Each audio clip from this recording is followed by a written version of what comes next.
Olá a todos, bom dia. Sejam muito bem-vindos ao nosso webinar.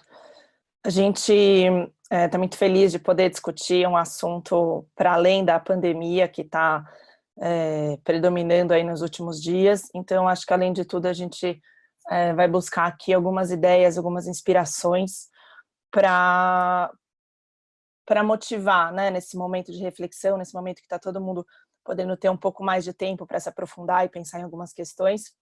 O webinar acaba sendo uma oportunidade de conhecer algumas iniciativas e poder aprender mais sobre elas.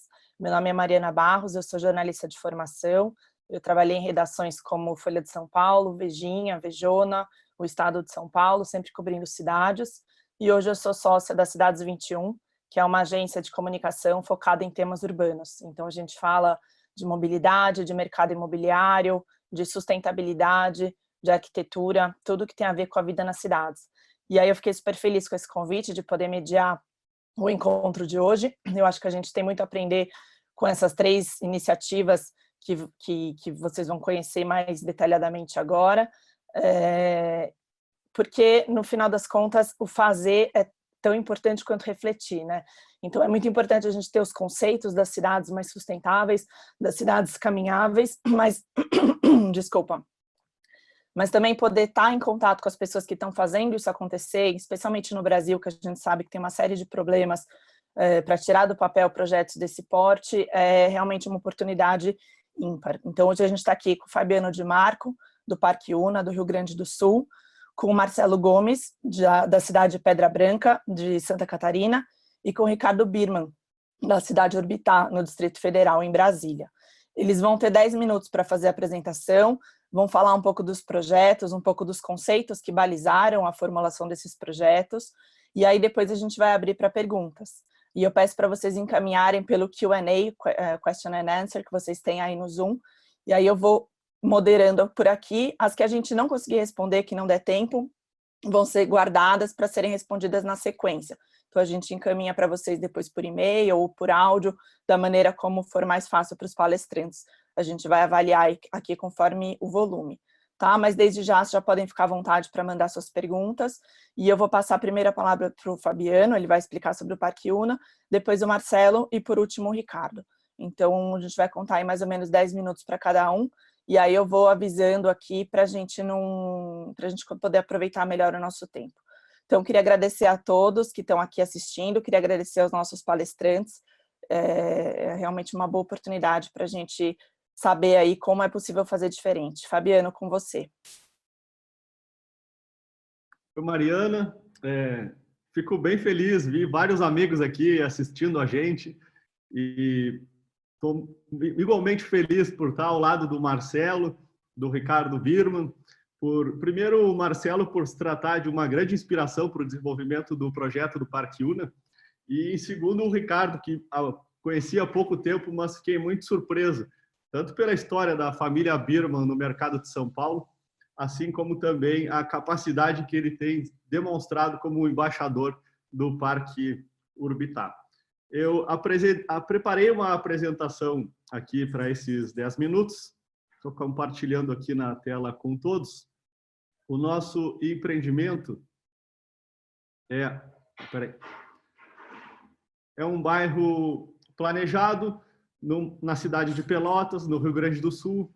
A nossa empresa se chama Idealiza Urbanismo. Nós temos duas áreas de atuação, área de loteamentos e área de incorporações, que separadas constroem loteamentos, condomínios fechados, bairros planejados, assim como prédios, incorporações residenciais e comerciais, e juntas têm condições, então, de desenvolver projetos com a escala do Parque Una. E nós tínhamos em Pelotas uma área de 18 hectares, 180 mil metros quadrados, ao lado de um shopping center, que era considerada boa demais para fazer um condomínio de lotes, um empreendimento unifamiliar, mas grande demais para construir edifícios das incorporações.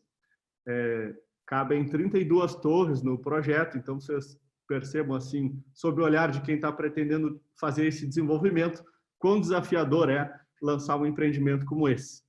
E aí, na busca por conhecimento e como melhor desenvolver esse ativo da empresa, nós fomos desenvolvendo o projeto inspirados nos conceitos de Engel, de novo urbanismo, de teoria de broken windows, senso de comunidade, olhos na rua, atração da... E aí tem aí um expoente com quem o mundo todo aprendeu muito, que é a Jane Jacobs.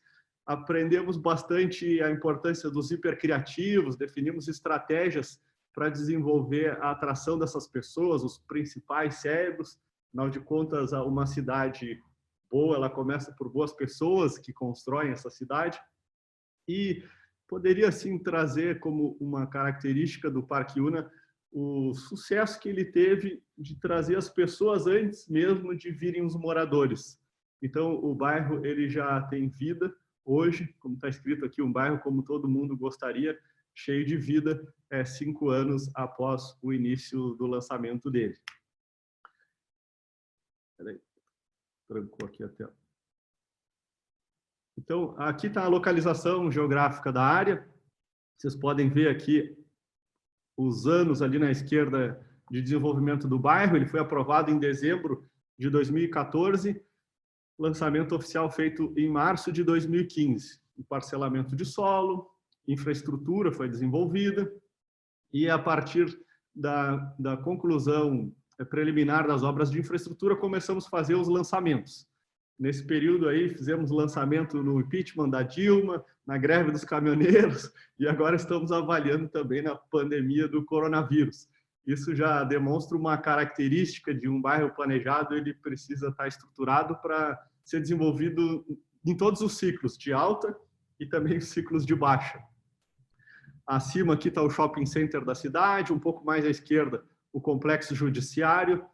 A área ela era delineada por arteriais, e nas arteriais é onde o plano diretor permitia o maior índice de aproveitamento e altura dos terrenos. Então, praticamente toda a área tem altura livre. Faço aqui uma parte, o plano diretor de Pelotas, ele não tem índice de aproveitamento e é possível altura livre mediante transferência de potencial construtivo em áreas de especial interesse ambiental. Então, o Parque Una conservou 80 mil metros quadrados, quase que criando uma unidade de conservação, e em troca disso pôde construir os edifícios que hoje têm aí gabaritos de 13 a 28 pavimentos. Essa é uma imagem do ano passado, já das primeiras construções. Como eu mencionei, são 32 incorporações previstas para essa primeira etapa do bairro, numa área de 180 mil metros quadrados, mas nós temos ao lado dessa área uma área de mais 151 mil metros quadrados, que é lindeira, contígua ao shopping center, de modo que o Parque Una está previsto para ser expandido nos próximos anos.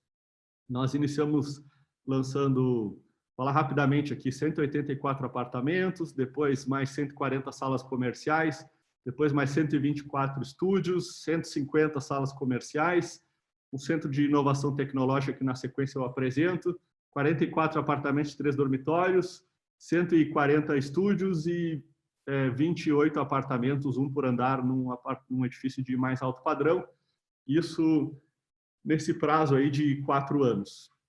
No centro do empreendimento, vocês podem perceber ali, tem um prédio que se chama Casa Una. Ali, o objetivo é que seja tudo menos um estande de vendas. Então, lá tem cafeteria, tem sala de aula de um projeto social de inclusão digital no mundo real, tem livraria, tem o nosso showroom e tem a sede da nossa empresa, onde estão todos os nossos colaboradores dentro do bairro. Afinal de contas, nós fomos os primeiros a nos mudarmos para o bairro. Essa imagem, que é onde eu estou e é a que eu estou compartilhando, ela demonstra bastante o espírito do bairro.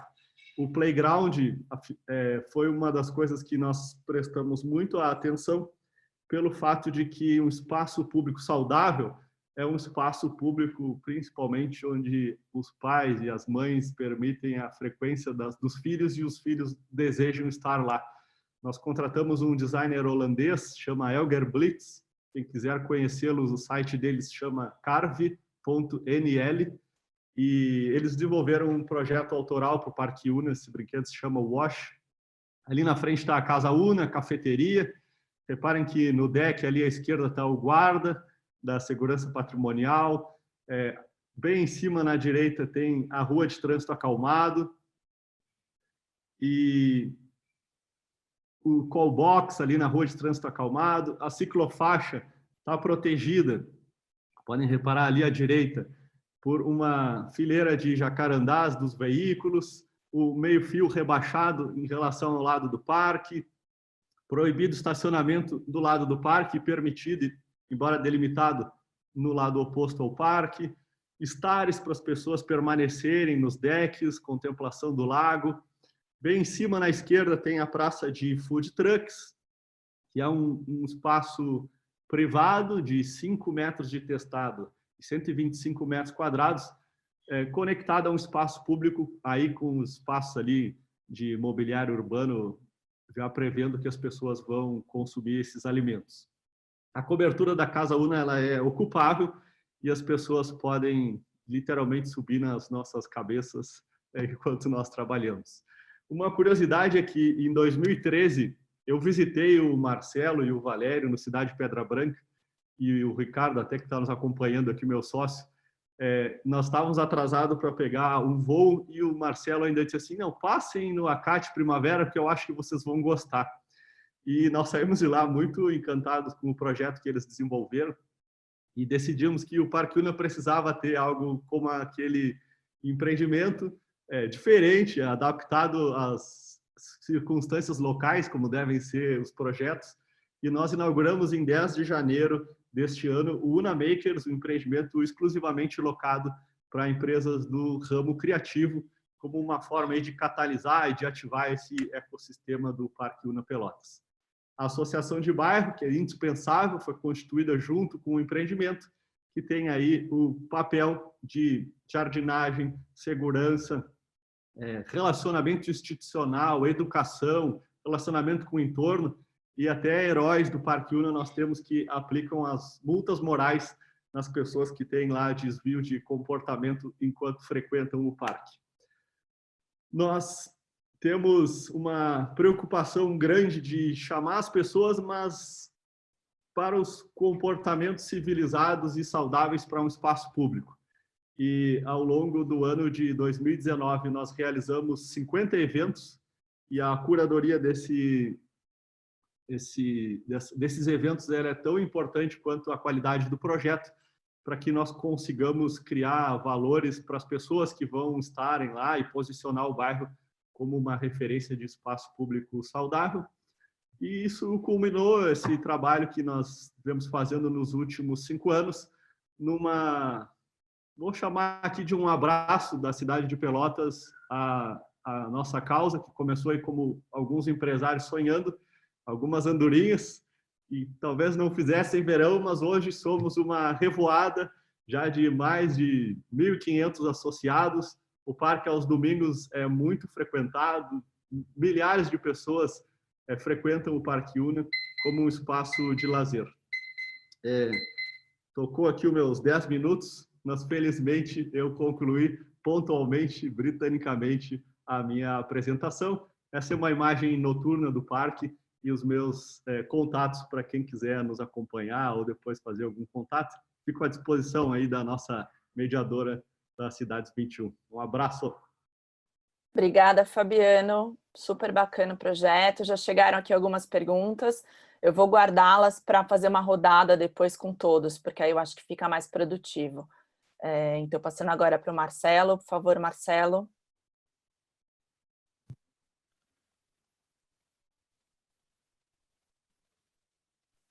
Olá, pessoal. Só o anfitrião tem que iniciar meu vídeo, está travado aqui, por favor. Fabiano, se você puder também encerrar o seu vídeo para a gente facilitar aqui a entrada do Marcelo, por favor. Pronto. Deu certo? Maravilha. Olá, pessoal. Bom dia. Mariana, obrigado por estar aí batendo esse papo com a gente.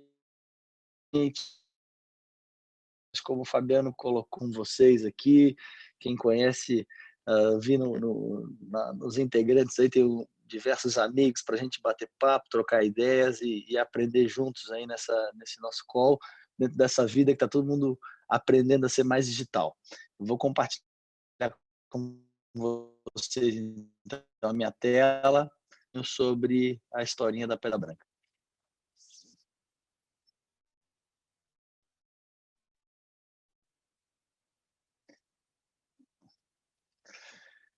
Mas, pessoal, nós, para tentar repassar em 10 minutos para vocês, da nossa história, a gente está fazendo 20 anos, e esse é o Morro da Pedra Branca, essa pedra que vocês estão vendo aí no topo do morro, mais acinzentada aí, mas é o nome do maciço que tem aqui na Grande Florianópolis e que dá o nome para o projeto. E nós começamos esse projeto em 1999 e a ideia, tudo começou com esse sonho de tentar fazer numa cidade chamada Palhoça, uma cidade de 70 mil habitantes, pobre, um dos piores IDHs de Santa Catarina, a fazenda rodeada de uma habitação mais pobre realmente, uma cidade que era dormitório da Grande Florianópolis, as pessoas dormiam em Palhoça e iam trabalhar em Floripa. E como é que a gente transformava isso? Como é que, a partir do empreendimento imobiliário, a gente podia transformar essa região?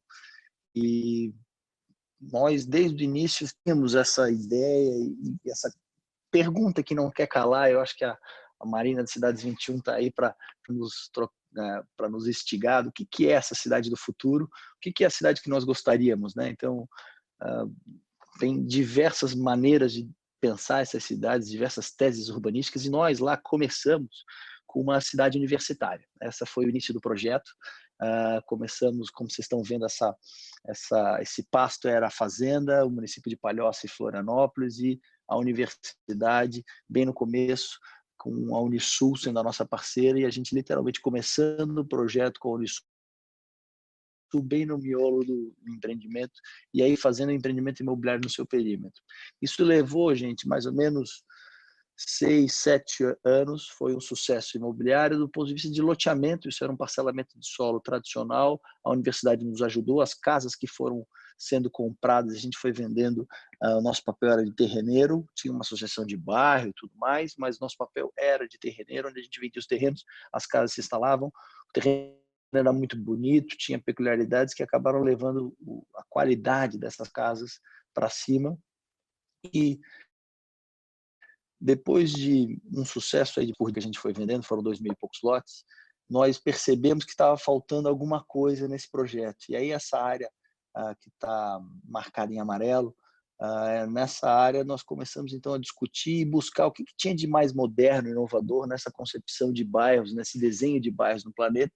E foi aí que a gente conheceu esse conceito de novo urbanismo, né? Nós fomos num congresso nos Estados Unidos chamado Congresso do Novo Urbanismo, chamado CNU, e lá ficamos super surpresos desse movimento, principalmente na América do Norte e na Europa, defendendo o contrário do que é essa imagem de Brasília aqui, né? Mais ou menos aí, todo mundo tem um pouco mais de familiaridade com a arquitetura, o livro da Jane Jacobs, de Morte e Vida das Cidades, mas em vez de a gente fazer a cidade separada, dividida e segregada, ligada por rodovias para automóvel, o novo urbanismo defende a gente voltar a pensar o morar, trabalhar, estudar e se divertir ao alcance de uma caminhada. E esse conceito foi o que nos entusiasmou, a gente se apaixonou por isso lá em 2006 e fomos então desenvolver o primeiro projeto com esse conceito do Brasil, trazendo quem era na época um desses líderes desse movimento nos Estados Unidos, que era a DPZ. Para isso a gente fez uma bagunça aí,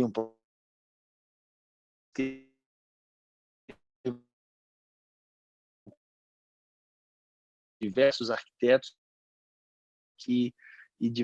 fizemos essa charrete primeira ao juntar esses 9 escritórios de arquitetura, cada um com 3, 4 pessoas. Isso com certeza não deu certo, foi uma confusão, as pessoas não entendiam naquele momento, era 2006, que essa cooperação, essa coisa do design thinking, não foi difícil de convencer os arquitetos. Numa segunda charrete, a gente serviu um vinho para a turma, acabou fazendo uma integração e foi muito legal. E esse projeto esse foi para a partir desse desenho que surgiu, então, que a gente então saiu de cidade universitária e começamos a chamar isso de cidade sustentável. Nós nos aliamos a um grupo de projetos ao redor do mundo chamado Clima Positivo, da Fundação Clinton, e o nosso conceito em 2010, em maio de 2010, quando nós lançamos o projeto, foi o seguinte: nós teremos um urbanismo onde as pessoas vão poder morar, trabalhar, estudar e se divertir, menos automóvel, mais pedestre, mais bicicleta, e nós teremos uma infraestrutura de altíssimo padrão que vai focar na sustentabilidade. E essa infraestrutura que vai aproveitar que essa imagem plantão de venda, casa de placas fotovoltaicas que vocês estão vendo aí, era a 8ª maior usina solar do Brasil. Só tinham 8 usinas solares naquela época, a gente estava começando, então trazendo, pilotando muitas dessas tecnologias no Brasil e misturando então urbanismo com tecnologia construtiva para chamar isso de Pedra Branca Cidade Sustentável, e lançamos isso em maio de 2010 e foi um super sucesso. Esses primeiros conjuntos de prédios que vocês estão vendo aí foi o Pátio da Pedra, depois o Pátio das Flores, foram mais ou menos 200 apartamentos com lojas comerciais, veio a história dos apartamentos térreo e a gente conseguiu mostrar então para o morador esse desafio de morar, trabalhar, estudar e se divertir. E nós, ao longo desse período, a gente foi, como vocês estão vendo, a gente indo e aprendendo, andando, tropeçando, ver como é que a gente pode fazer melhor. Quando nós começamos a entregar esses prédios, nós percebemos que estava faltando no nosso desenho esse abraço ao pedestre, ou seja, os prédios e o conceito para trabalhar estava lá, mas a arquitetura do térreo dos prédios não estava muito clara para o pedestre. Foi aí que a gente conheceu nosso dinamarquês aí, o Ian Gessow, o livro dele, damos a traduzir, ele já tinha em 14 línguas, não tinha em português, pagamos a traduzir o livro na Pedra Branca e conseguimos, junto com a Juliana Castro, que é uma paisagista nossa aqui de Santa Catarina, mas com um consultor do Biel, a repensar todo esse térreo da Pedra Branca, voltando esse térreo para os pedestres. Nós fizemos uma verdadeira loucura lá, nós estamos vocês imaginem que a ligação da universidade com o centro do bairro era uma rua que já estava asfaltada, com palmeiras imperiais dos dois lados da rua, com os estacionamentos e uma praça desenhada pelo Benedito lá atrás. E nós, uma sugestão deles e as diversas perguntas que o Guel nos fez lá foi mais ou menos o seguinte: pô, mas vocês gostam de sentar embaixo, para ficar sentado embaixo dessa rua? Está mais para o pedestre ou mais para os carros? Pô, nos levou a fazer todo um retrofit dessa rua, repensar esse espaço e criar realmente um espaço voltado para os pedestres. E aí a gente entrou nessa fase que a gente chamou de, olha, Pedra Branca, saímos lá de cidade universitária, cidade sustentável e agora a cidade para pessoas, com esse foco no carrinho de bebê,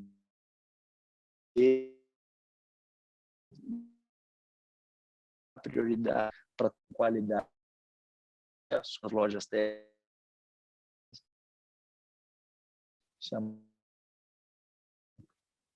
então e fazer essa que o Fabiano estava comentando muito bem, esse placemaking, criar essas caminhadas de cachorro, os diversos eventos, mas um dos elementos que eu acho que são que a gente conseguiu trabalhar muito bem na Pedra Branca é realmente essa história da relação do térreo, do público com o privado. E aqui a gente mostra a rua principal do bairro, tem as ruas residenciais paralelas ao bairro, com os apartamentos térreos, jardim, e essa fachada ativa, essa diversidade de usos de segunda a segunda, no maior período do dia possível. E isso é que transforma o nosso ambiente no ambiente. Hoje em dia, todos se preocupam e as pessoas nos perguntam: mas como é que vocês estão fazendo um bairro aberto, que não é um condomínio, onde você tem apartamento e lojas térreas? Como é que isso vai funcionar? E a gente acredita muito que o urbanismo é parte fundamental para fazer isso acontecer. E por fim, pessoal, depois da gente evoluir essa nossa trilha aí de aprendizados, né, de Pedra Branca, cidade universitária, cidade sustentável, cidade para as pessoas, nós entramos no último capítulo, que é onde a gente está hoje, de Pedra Branca, cidade criativa, onde nós percebemos que o nosso desafio hoje do bairro é como é que a gente traz boas cabeças para esse bairro, ou seja, o bairro precisa ter PIB, o bairro precisa ter negócios, uma boa cidade aí tem 70% residencial, 30% comercial, como é que a gente traz emprego para cá? Então, assim como uma associação de moradores, a gente agora criou então uma associação de empresas, de um instituto de inovação, coworking, incentivos fiscais para atrair fizemos esse evento que era inspirado na Flip, aí fizemos uma Flip, Festival Literário Internacional Catarinense, e foi um super sucesso. Então, a gente acredita que esse conceito de desenho, onde você força, quando o desenho estimula o convívio, o encontro das pessoas, esse encontro transforma o bairro num bairro mais criativo. Quando você mistura, tem essa diversidade de pessoas, o morador, com a pessoa que está trabalhando ali, com o universitário, todo mundo pode se encontrar num boteco de uma esquina, esse momento é um momento criativo, esse é o momento que vai surgir uma nova ideia, e aí que a gente vai transformar a cidade numa cidade mais criativa. Então, isso era o que eu tinha para contar para vocês dessa nossa evolução de Pedra Branca. Nós estamos há 20 anos desenvolvendo o bairro, são 12 mil pessoas morando, 8 mil trabalhando, universidade, 7 mil pessoas estudando e 1.200 empresas.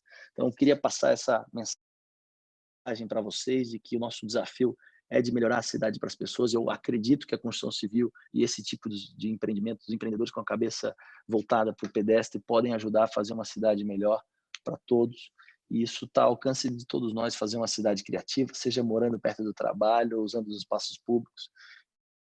E acho que essa é a mensagem que eu vou passar para vocês.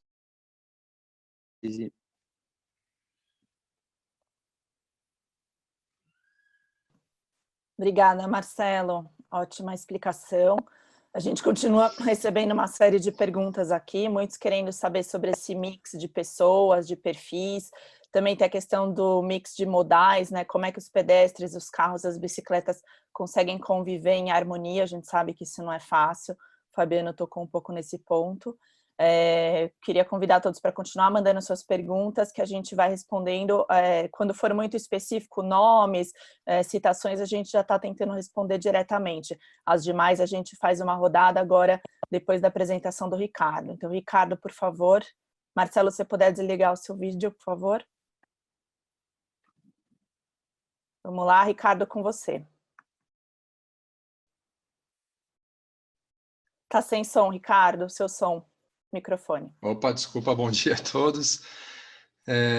Muito bom dia, Mariana, Marcelo, Fabiano, fantástico assim, ouvir a apresentação de vocês, meio desafiador falar depois dos dois projetos aí que são a referência de um urbanismo voltado para as pessoas no Brasil, né? O Pedra Branca é o nosso eterno pioneiro e o Parque Una aí vindo logo atrás com um pouco mais recente, mas sem deixar a desejar em termos de qualidade.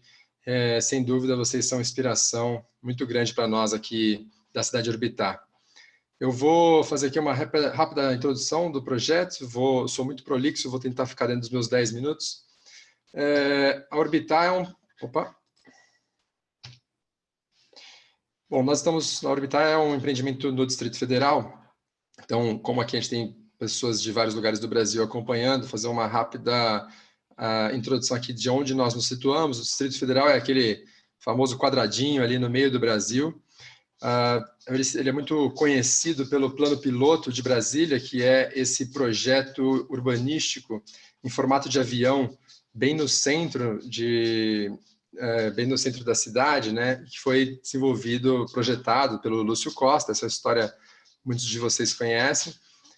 E que tem uma série de características muito particulares, assim, muito específicas, né? Ele veio de um momento onde o pensamento da arquitetura e do urbanismo estava muito pautado em certas ideias e valores, ali no século XX. Isso fez com que Brasília se tornasse mundialmente conhecida, né, como a capital do planejamento urbano, e isso torna todo o nosso trabalho de poder desenvolver um empreendimento na capital do planejamento urbano, no local um local que teve um projeto tão expressivo, tão significativo como Brasília, ainda mais desafiador. Aqui nessa imagem do fundo dá para ver bem que, assim, além do plano piloto, a cidade se expandiu muito, né? Principalmente para o sul é bastante saturado aqui de Brasília, aqui a saída norte nem tanto. E essa ocupação ela se deu de uma forma muito diferente em relação a esse projeto inicial do plano piloto, né? Uma ocupação muito horizontal, muito pouco densa, em sua maior parte constituída por moradia unifamiliar, né? Então são bairros de casas. E hoje Brasília tem essa característica, que todo esse entorno do plano piloto serve basicamente de dormitório para as pessoas que trabalham ali no plano piloto. Hoje, mais ou menos 1.300.000 pessoas trabalham aqui nessa área central e apenas 300.000 moram nessa área central. Na verdade, nem isso, né? Isso se completasse todo o plano piloto, chegaria mais ou menos a uma população de 300.000 pessoas. Quer dizer, tem o que em urbanismo a gente chama de um movimento pendular muito grande, né? Todo dia de manhã as pessoas saindo do entorno, entrando no plano e depois, no final do dia, indo de volta para suas casas. E isso é um problema metropolitano para Brasília, né? Porque, diferentemente das ideias do século XX, que estavam muito baseadas na prevalência do automóvel, baseados em certas ideias de fazer um urbanismo, uma cidade zoneada, dividida em zonas e setores, no século XXI as pessoas querem algo diferente. Vou seguir aqui, senão eu não chego no projeto. Aqui na saída norte de Brasília, essa grande área, uma área de 1.600 hectares, chamada Fazenda Paranoazinho, é uma área privada do Distrito Federal, a maior parte do Distrito Federal foi desapropriado e virou área pública, mas essa é uma área, um remanescente privado que foi adquirido pela urbanizadora Paranoazinho, que é essa nossa empresa que nós fundamos em 2007. Dentro desse terreno da Paranoazinho há esse grande trecho desocupado de terreno, onde existe aí a nossa intenção, nossa proposta de construir esse projeto Urbitar. A gente às vezes chama de bairro Urbitar, às vezes cidade Urbitar, é só uma nomenclatura, mas o que importa é que é um empreendimento de muito grande escala. Aqui a gente tem, nessa área iluminada, mais ou menos 800 hectares aqui de área livre, e que se insere, aquele trecho está bem aqui assim, que se insere num contexto urbano, uma mancha urbana, logo na saída norte do distrito do plano piloto de Brasília. Então, passa aqui, a gente saindo de Brasília, passa ali na Granja do Torto e logo chega nessa região.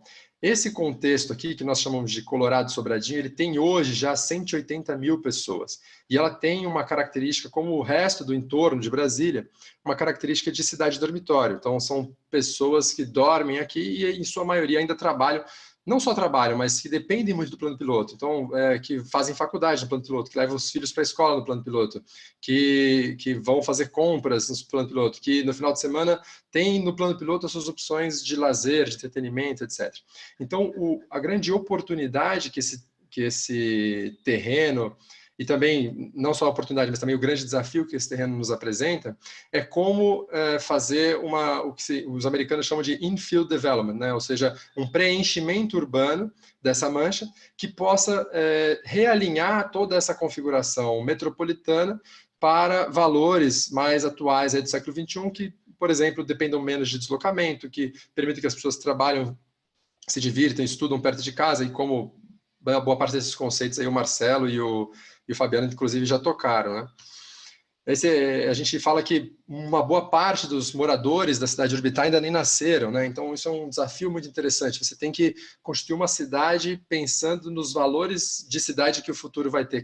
Quais são os desejos dos consumidores do futuro?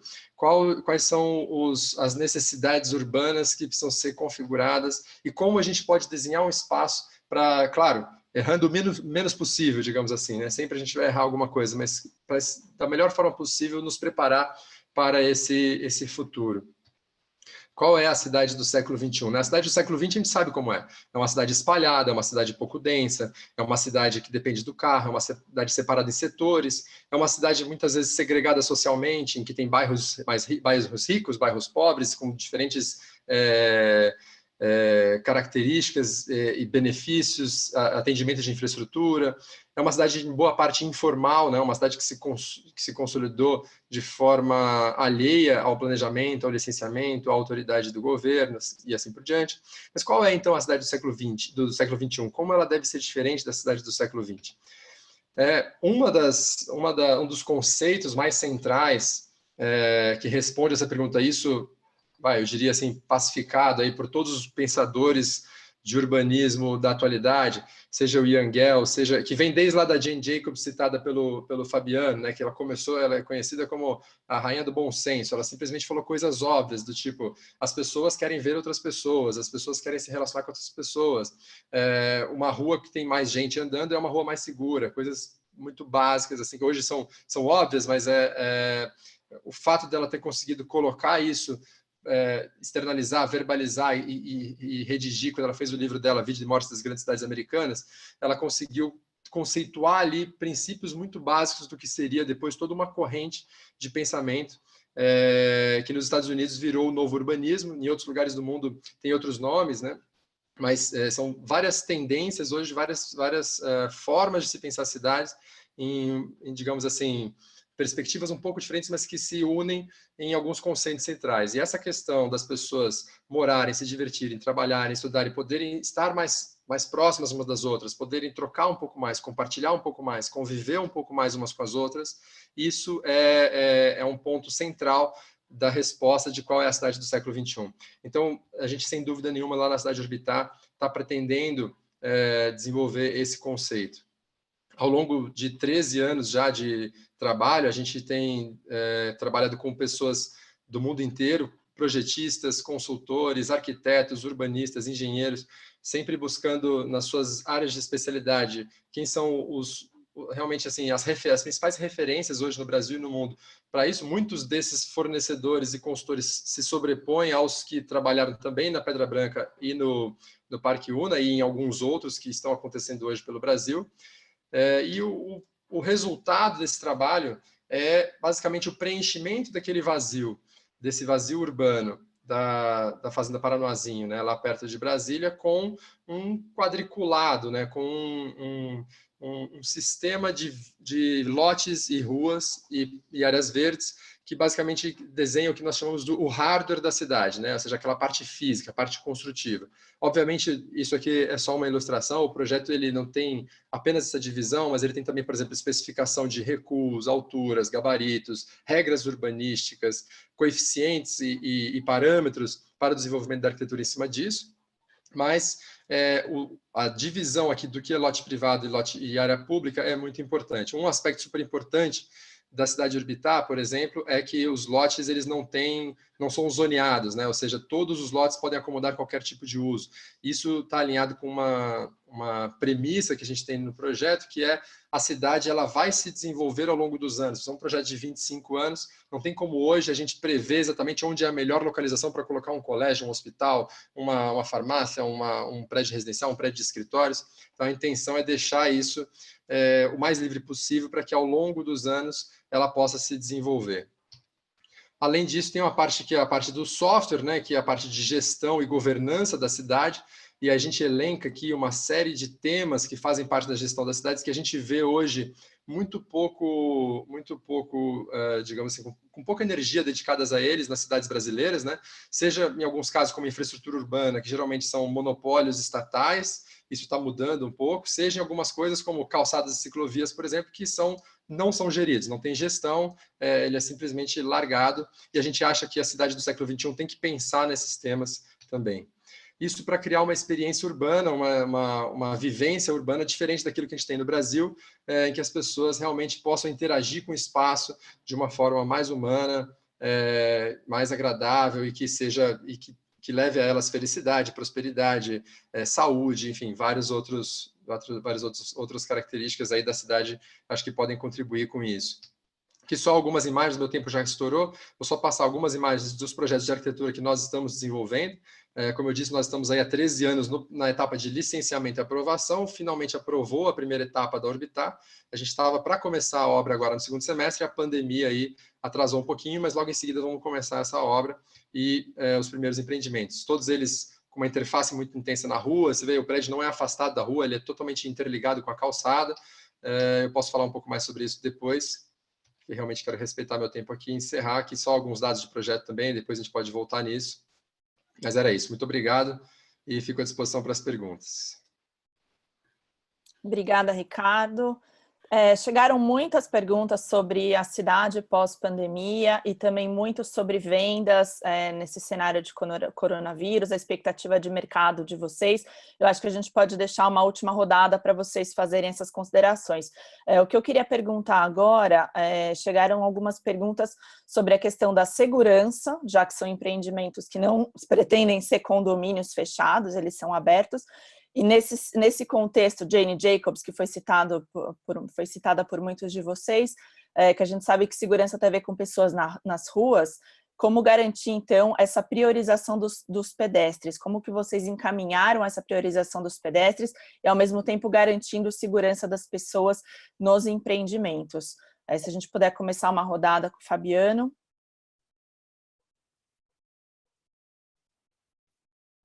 Olá.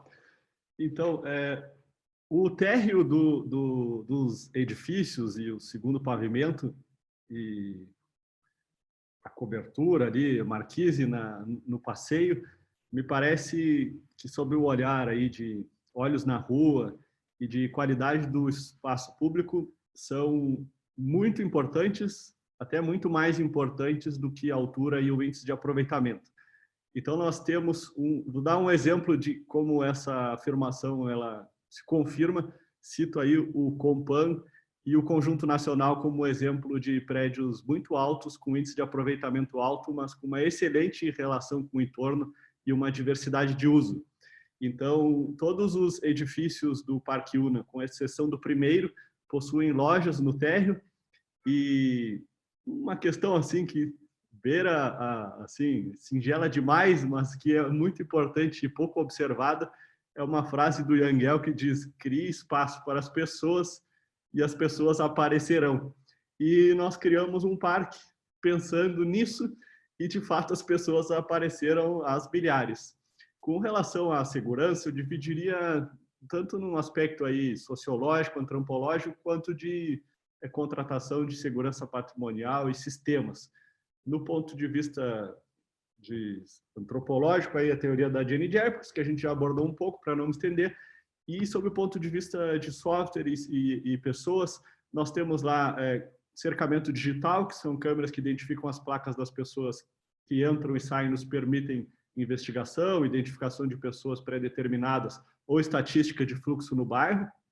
Temos as câmeras fixas, 360 graus, que registram tudo, são 34 câmeras, e as câmeras Speed Dome para perseguição, aí com um zoom de 25 vezes, com lentes, e call boxes nos postes, para que as pessoas acionem e se comuniquem com uma central de monitoramento, apoiados por segurança móvel, usando o Segway, que é aquele equipamento elétrico que as pessoas costumam usar nos shopping centers, apoiado aí por um serviço que pode não ser considerado como segurança, mas o principal resultado dele é na segurança e no comportamento das pessoas, que são os heróis do Parque Una, que acompanham as pessoas, são artistas de rua, fantasiados mesmo de heróis, e eles, com brincadeira e bom humor, eles vão explicando para as pessoas a importância de cuidar do público, porque o público não é o que não é de ninguém, é o que é de todos, e que se as pessoas querem que aquilo funcione e se espalhe como boa prática, elas devem começar por elas mesmas, como diz o slogan lá da placa do Parque Una: mude,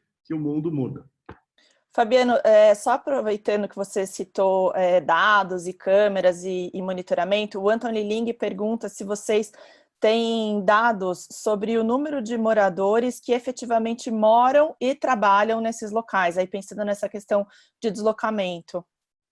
Primeiro, quero agradecer aí a audiência do Anthony. Nós não nos conhecemos, mas eu já sou ouvinte do podcast dele e dos artigos do site. Fico feliz aí por ser prestigiado e receber uma pergunta dele. E por ser porto-alegrense, eu também sou gaúcho, vou puxar a sardinha para o nosso estado. E eu acho que o Marcelo pode responder melhor a pergunta, pelo fato de que o Parque Una, embora ele tenha 8 torres já lançadas, a primeira delas, que foram 184 apartamentos, foi entregue em dezembro de 2019, e a primeira torre comercial, que são 140 salas, será entregue em junho de 2020. O que nós temos de dados nesse momento são 300 salas comerciais e 600 apartamentos, o que dá uma proporção aí entre comércio e residência, digamos assim, seguindo o by the book, mas não necessariamente as pessoas, e aí a relevância da pergunta dele, que compraram para trabalhar, também compraram para morar. Até porque tem uma questão de limitação de recursos, as pessoas priorizam uma ou outra coisa em determinado momento da vida, mas o que nós acreditamos muito é que vai acabar acontecendo que, num segundo momento, as pessoas que trabalham vão querer morar e as que moram vão querer trabalhar. Mas já existe, para dar um dado e não me furtar totalmente da pergunta, um morador e trabalhador, que é o meu sócio, o André, que tem um apartamento e trabalha na Casa Una. Então, esse é o nosso primeiro morar e trabalhar, que está colocando o discurso que vende em prática na sua própria vida. Legal, vou passar para o Marcelo, então. Marcelo, se você puder responder sobre esse dado e aí abordar a questão da segurança e como priorizar o pedestre também, por favor. Boa. Pô, prazer também dessa... Essa é uma super pergunta, porque ela reflete tudo que a gente quer fazer acontecer, que é o horário de trabalhar, reduzir deslocamentos. Será que de fato acontece, né?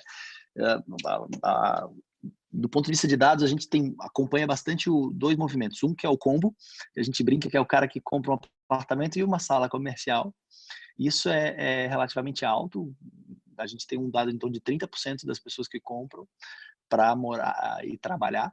Mas o número de pesquisas que a gente já fez é que dos moradores do bairro, a quantidade de pessoas que está trabalhando no bairro é em torno de 35 a 40. É um pouquinho maior do que isso.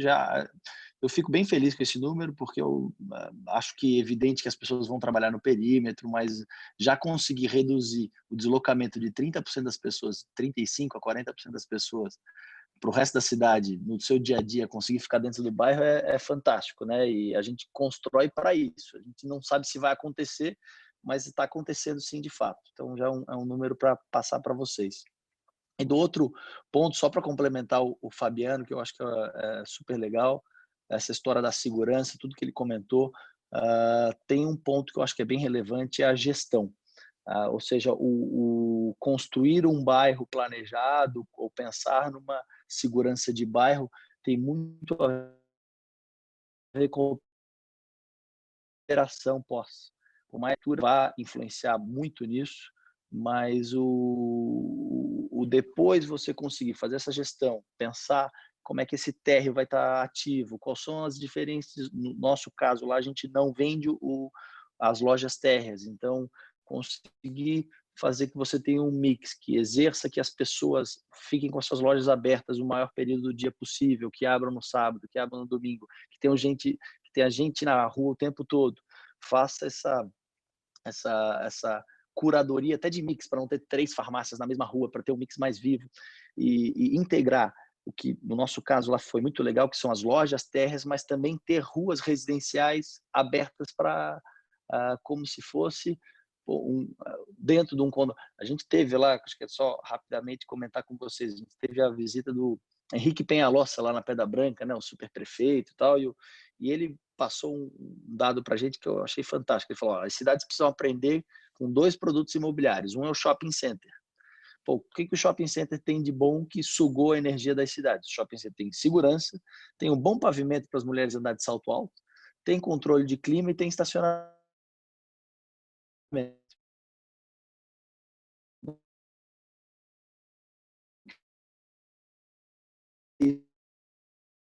Nossa cidade, do ponto de vista do comércio. E o outro produto, ele falou: olha, nós precisamos aprender com os condomínios fechados. Os condomínios fechados, as crianças brincam na rua, as casas não têm muro, e isso transforma o ambiente em muito mais agradável. Então, o apartamento térreo, townhouse em inglês, nos térreos dos nossos prédios, volta a trazer esse aspecto humano, calmas residenciais. E você começa a conhecer o seu vizinho pelo olho, o vizinho do outro lado da rua. E esses apartamentos térreo também, para mim, tem uma importância fundamental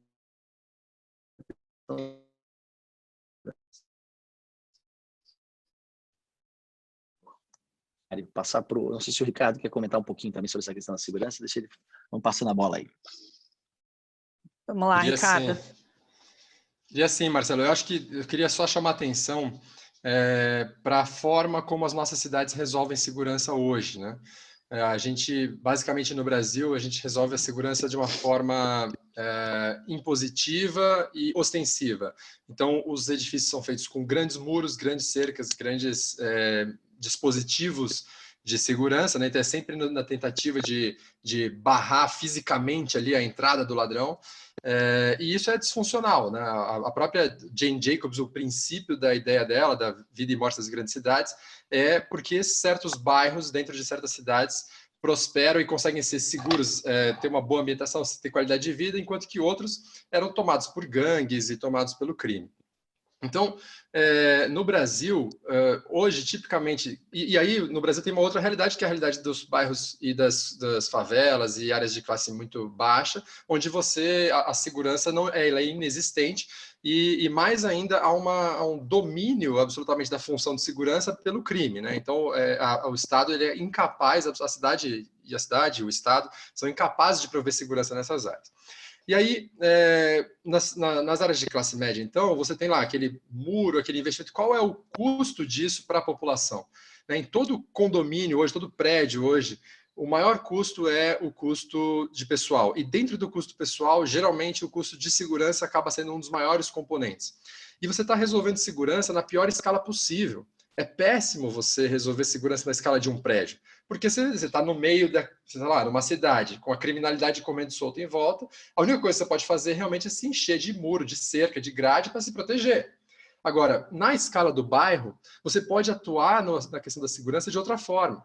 Você pode atuar com uma outra visão. Isso que é aquilo que eu disse no começo da apresentação, inclusive segurança era um dos ícones ali, de gestão e governança da cidade. O Fabiano deu um exemplo interessante, que lá no Parque eles põem, é claro que tem essa parte tecnológica, câmeras, tem os artistas de rua fazendo lá um trabalho de educação, mas tem também o urbanismo, a arquitetura. Então, quando você começa a pensar a segurança na escala correta, numa escala muito mais apropriada, que é a escala do bairro, você consegue ser mais efetivo na segurança e tem um efeito econômico, porque você está diminuindo o custo da segurança individualmente lá para o morador. Você tira isso lá do custo do condomínio. É muito mais eficiente você pagar, o condomínio contribuir com uma taxa para ter uma central de segurança do bairro que tenha todos esses dispositivos em maior escala funcionando, do que ele está gastando lá, pagando 3 turnos para um porteiro que fica sentado na portaria dormindo e que, no final das contas, não provê segurança nenhuma. Então, tem um aspecto aí de ser inteligente na construção de uma solução de segurança, né? Ótimo, muito legal. Tem uma pergunta aqui da Bibiana Tini sobre a questão de legislação e gestão política. O Marcelo até tinha mencionado sobre gestão, que o segredo está na gestão urbanística, e a Bibiana pergunta um pouco sobre a dificuldade nas aprovações até a cidade acontecer. E aí eu queria emendar isso com uma outra pergunta anterior que chegou aqui, se é possível, de alguma forma, alterar cidades já construídas, ou se sempre a gente precisa partir do zero para ter um bom resultado. Ricardo, se você quiser começar tocando nesses 2 pontos, legislação e como melhorar cidades já construídas. Bom, o problema da legislação urbanística no Brasil e o problema regulatório em geral do mercado de uso do solo e incorporação é gravíssimo, né? A gente tem um grau de informalidade no Brasil muito alto, e isso, na minha análise, se dá pelo fato justamente de a gente ter um processo de aprovação e licenciamento para que a cidade se desenvolva da forma ordenada muito complexo. Nós somos a experiência, o caso vivo disso. A gente está em Brasília há 13 anos discutindo aprovação, licenciamento, atendendo às exigências do governo, cumprindo uma série de condicionantes. Claro que você tem que cumprir essas coisas, mas existe uma ineficiência muito grande no sistema, né? Vou só citar como exemplo, a gente, num dado momento, precisava fazer um estudo de impacto de trânsito, que é uma coisa normal, grandes empreendimentos têm que fazer. Só que o governo não tinha como emitir um termo de referência para a gente fazer esse estudo de impacto de trânsito, porque eles nunca tinham feito nada parecido com isso, nada na escala da cidade orbitar. E aí começaram um debate interno para discutir qual seria o termo de referência desse estudo. E demorou mais de 1 ano só para emitir o termo de referência, ou seja, é um tempo muito longo que se gasta cumprindo essa burocracia para e depois mais 3 anos de aprovação, tá, gente? Então, assim, é um esforço muito grande para se tirar alguma coisa do papel. E quando você tem uma oferta legal muito restrita, muito dificultada, cara, o efeito é que o produto imobiliário vai ficar mais caro, né? Então a gente reclama das cidades hoje estarem muito caras, a gente vê os preços nos centros ainda muito distantes do resto da cidade. Isso é muito por conta da restrição dessa oferta, principalmente pela dificuldade de se aprovar, de se construir, de se conseguir licenciar um empreendimento desse. O risco Brasil que incide sobre isso é muito grande. E, apesar disso, né, apesar de ter esse panorama, eu acho que o Brasil está numa mudança no caminho de simplificar um pouco esses processos. Brasília, por exemplo, mudou, alguma coisa de 2, 3 anos atrás, o Código de Edificações da cidade e tirou lá um monte de exigências malucas, do tipo, a janela tem que ser uma proporção do tamanho do piso da sala, o cálculo da área computável é super complexo, gastava-se meses para se chegar a um consenso de qual era a área computável daquele empreendimento. Então, são coisas que geram um ônus muito grande, travam muito o processo, encarecem o produto imobiliário no final das contas e tem muito pouca serventia, né? Então, Brasília fez, por exemplo, essa renovação que simplificou o Código de Obras. Isso é um avanço muito grande. Hoje, os projetos são aprovados, o projeto de arquitetura em Brasília é aprovado a cada 3 meses, 4 meses, que já é um prazo muito bom para o Brasil, né? Então, com essa, eu acho que tem esse caminho da simplificação, dos processos, o processo de produção de moradia legal não pode demorar tanto quanto demora hoje, tem que ser simplificado, e além disso, isso vai permitir, inclusive, que a gente comece a ser um pouco mais criativo e investir em situações já consolidadas, né? Os centros da cidade que você tocou, eles são difíceis também de operar, porque é difícil você conseguir lá pegar um terreno, enfrentar todo um status quo que está estabelecido ali, etc. Tem uma empresa em São Paulo que está fazendo um trabalho muito bacana, ele está fazendo empreendimentos de Minha Casa Minha Vida no centro de São Paulo, que é o pessoal da Magic, e é sensacional. Assim, eles estão conseguindo desenvolver e requalificar os centros urbanos a partir de novos empreendimentos residenciais, mas são iniciativas ainda muito pequenas, assim, muito tímidas, no meu entender, né? A gente fica muito preso nessa parte ainda da legislação, né, em coeficientes de coeficiente máximo, limites de gabarito, essas coisas, as pessoas não percebem que isso encarece demais o produto imobiliário nessas áreas. A gente precisa liberar mais para poder aumentar a oferta, para poder baratear o produto e ter as pessoas vivendo de forma mais densa, mais próxima do seu trabalho, com menos deslocamento, etc. Ótimo, queria passar para o Fabiano, então. Fabiano, se você puder comentar sobre a questão da aprovação, legislação e sobre como vocês estão organizando essa gestão urbana.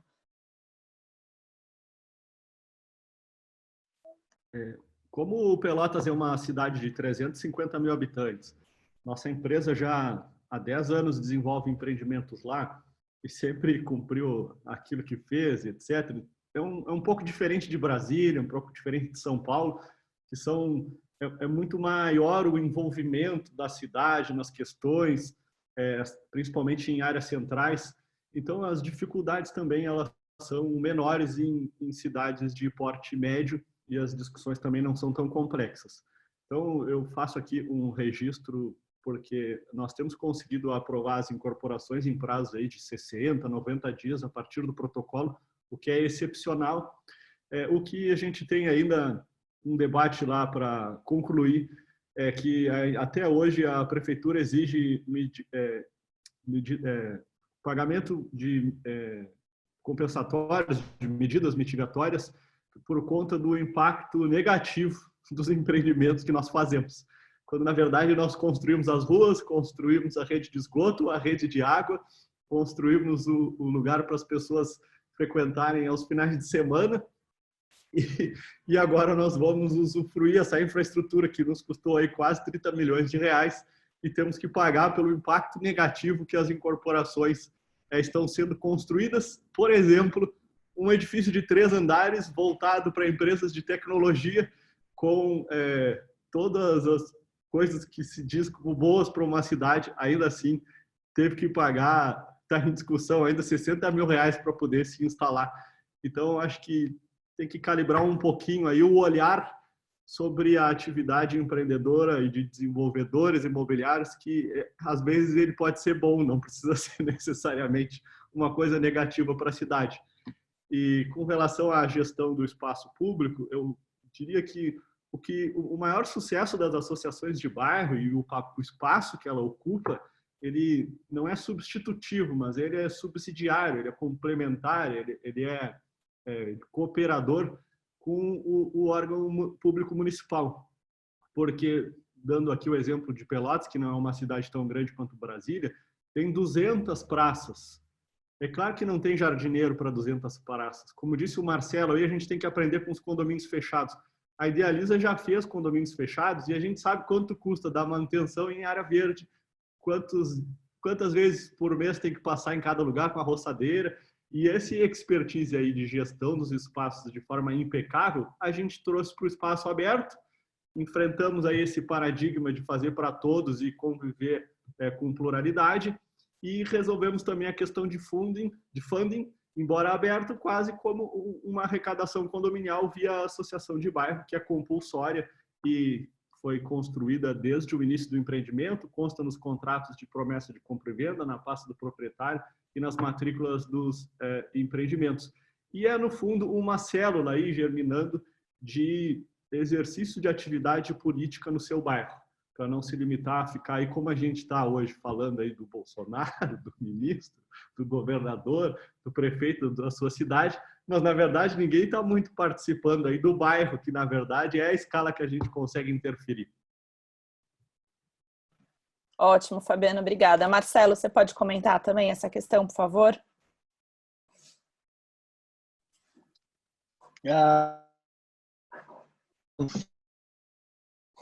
Eu vou mais fazer opção minha, mas eu realmente acredito que nós, como desenvolvedores da construção civil, a gente faz a cidade. Nós temos um papel muito importante na construção das cidades. Então, desde a parte de arquitetura, engenharia e o empreendedor imobiliário, e a gente pode moldar essa cidade da melhor maneira possível. Quer dizer, tem diversos bons exemplos de empreendimentos em São Paulo, no meio daquela confusão toda, fazendo fachada ativa, fazendo loja no térreo, fazendo apartamento no térreo. Então, você misturar num bairro comercial, botar residencial, num bairro residencial, botar comercial, quer dizer, a gentileza urbana, né, de fazer uma praça na frente de ajudar. Eu acredito que isso vai muito da cabeça das pessoas que estão envolvidas. A gente se coloca para fazer desse jeito, porque está todo mundo fazendo assim, aqui é um lugar inseguro, e aí ninguém vai para frente. Eu acho que nós temos que quebrar esse ciclo, dando um primeiro passo, fazendo a sua gentileza urbana, entregando um pouquinho mais para a cidade, não só se preocupando com o metro quadrado privativo, mas com a calçada. Pensa no perímetro.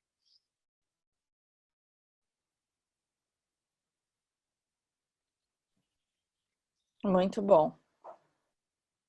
Bom, gente, a gente ainda tem muita gente online, muitas perguntas chegando sobre coronavírus, que no fundo são perguntas de economia. Então eu queria fazer uma nova rodada agora, perguntando um pouco sobre funding, que o Fabiano até citou, muitos perguntando como vocês viabilizaram até aqui, e aí as questões do pós-coronavírus, como vão ser os lançamentos digitais, se vocês planejam alguma coisa nesse sentido, como vocês estão avaliando o impacto da pandemia nos negócios, enfim, quais as estratégias aí para lidar com esse cenário atual e assim que a pandemia melhorar aí, ou passar desse pico que a gente está vivendo agora. Marcelo, se você quiser começar.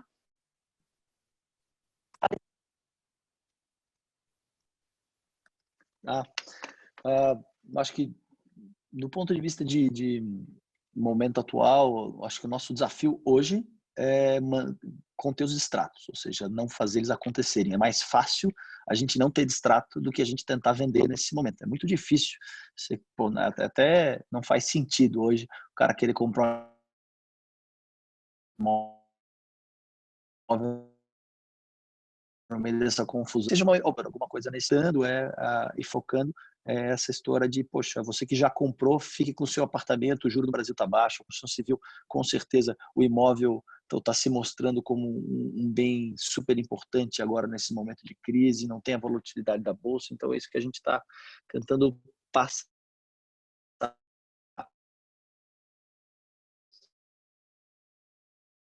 E sobre isso, eu acredito que bairro, seja em função dessa história de home office, que as pessoas vão perceber que elas podem ficar mais perto da sua casa e aí usar o perímetro da sua casa é fundamental, porque ninguém quer ficar trancado dentro de casa. Considerando que a gente vai poder sair, a qualidade da praça do teu perímetro, a qualidade dos comércios que você tem a seu redor, vai ficar muito evidente que isso é fundamental. Quer dizer, pô, será que hoje, se hoje eu não preciso ir para o meu trabalho, fazer 30, 40 minutos, 1 hora de carro, se eu posso ficar aqui? Quer dizer, onde é que eu...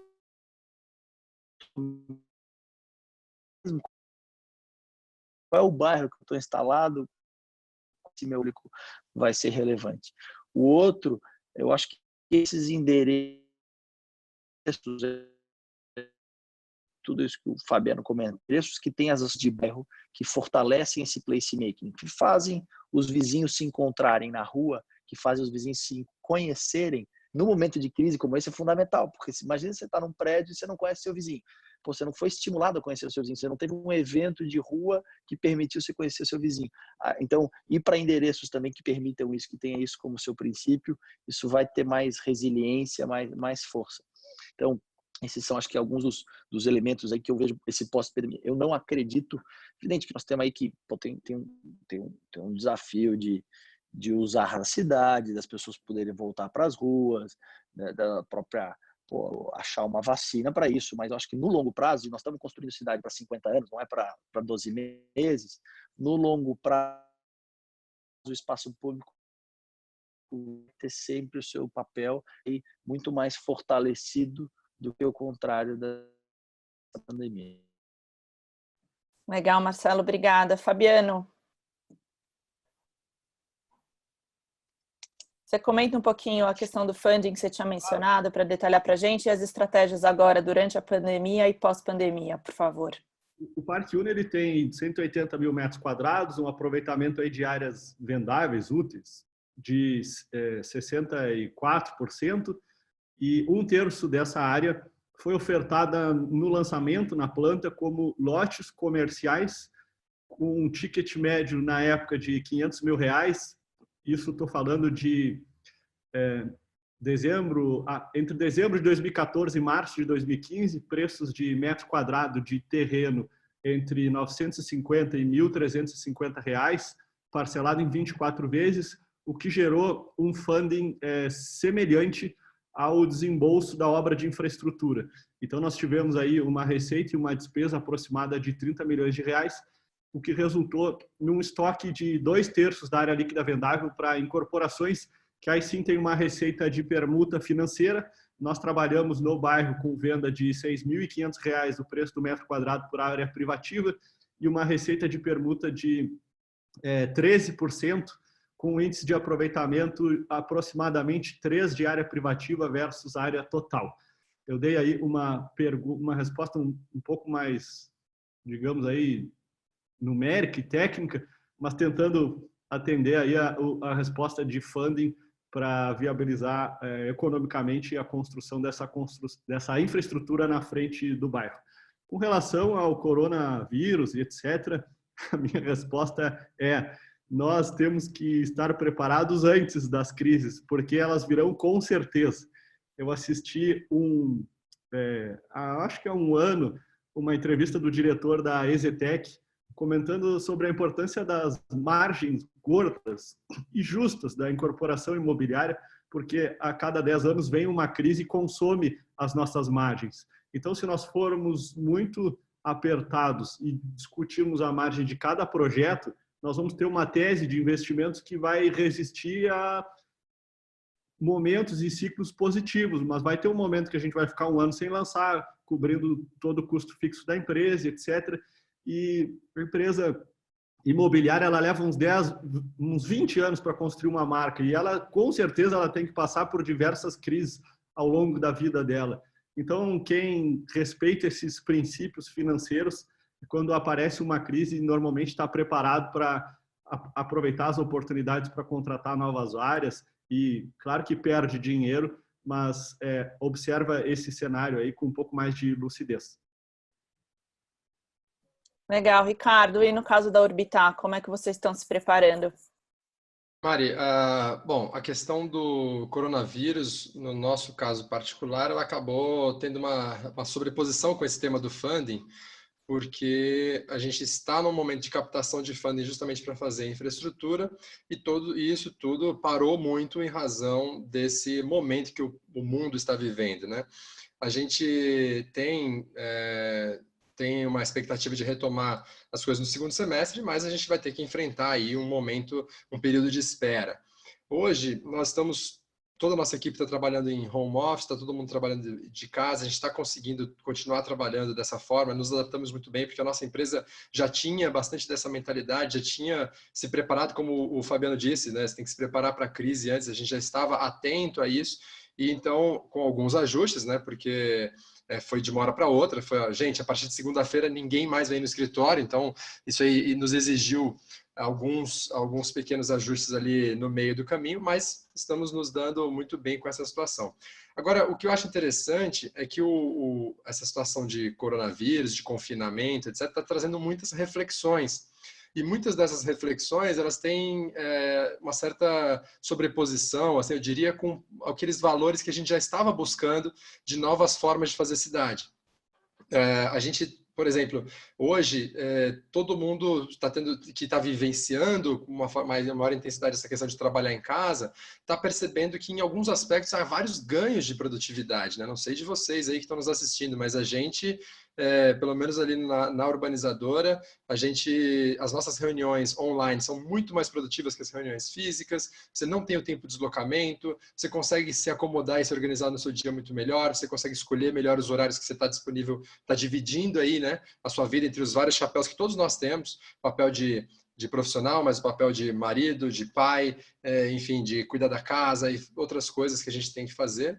E isso é muito interessante. Então, acho que isso está nos forçando uma reflexão muito interessante que soma muito em todo esse conceito de novas cidades, né? Então, estamos, de alguma forma, tirando um pouco, ou como é que eu posso dizer assim, meio apagando um pouco a distinção entre morar e trabalhar, né? Então, você tem uma clareza muito grande de que os empreendimentos residenciais do futuro, eles têm que estar mais preparados para essa realidade. Né? Nós, pelo menos, estamos pensando nisso. Né? A gente, por exemplo, por muitos anos, o mercado imobiliário no Brasil valorizava 300 itens de lazer, né? Todos os lançamentos falam isso, aqui vai ter mini golf, vai ter não sei o que, mesa de ping-pong, coloca aquele monte de coisa no panfleto lá do lançamento e que aquilo ali adianta alguma coisa, não adianta nada, não serve para nada, né? E isso são paradigmas que tem que mudar. Hoje, por exemplo, pode fazer sentido você ter um espaço de coworking para residentes dentro de um prédio residencial. Acho que é uma coisa que tem que ser estudada. Então, tem várias coisas que esse movimento de uma nova... E isso não é o coronavírus, tá? Isso é uma mudança do paradigma econômico que a gente está vivendo. Tem gente que chama esse mundo do século XXI, que nós estamos vendo do mundo VUCA, né? Que é o mundo volátil, incerto, complexo e ambíguo. Então, quando a gente vai para os empreendimentos de varejo, por exemplo, que hoje são os que mais estão sofrendo nessa crise, né?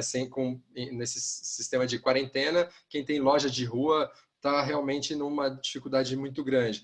Mas o varejo está se transformando, já vinha se transformando para o digital, agora se chamou a atenção, a gente vai ver quem está mais preparado para o digital e certamente no futuro, cada vez mais, o varejo ele vai deixar de ser, vai deixar de ter aquela função na vida das pessoas de ir ao varejo estritamente para o consumo e cada vez mais as pessoas vão se deslocar até o varejo pela experiência, pela vivência. Tem algumas lojas que já funcionam assim, você vai na loja, experimenta a roupa, você não compra nada lá, a loja é praticamente só um showroom, né, de algumas coisas. Então, tem várias experiências nesse sentido acontecendo e eu acho que o coronavírus, digamos assim, exacerbou algumas delas e mostrou a necessidade de a gente rediscutir alguns paradigmas.